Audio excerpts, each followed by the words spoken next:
Now, in this question, we have how many electrons are in the ion P with a 3 charge.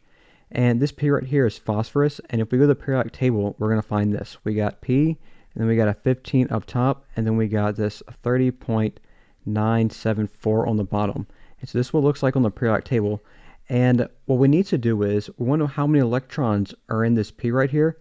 And the way we do that is we look at how many protons are in P first. And the periodic table tells us how many protons are in one atom of this phosphorus right here.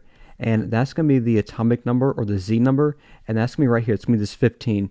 So this tells us that we have 15 protons in one atom of this phosphorus. And so from that, we can figure out how many electrons they're going to be.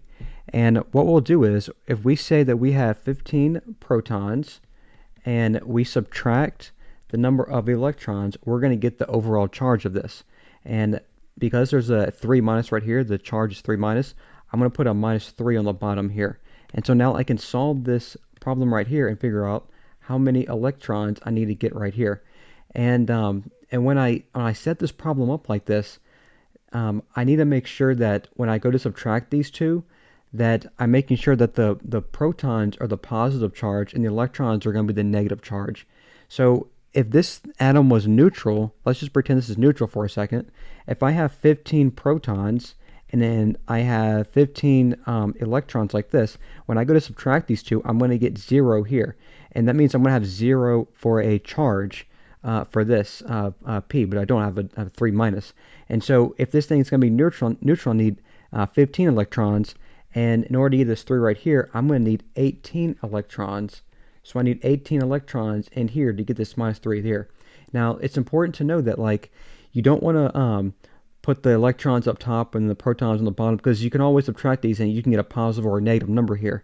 But the thing is, what you want to keep in mind is the number of excess protons or electrons, that's going to determine the charge.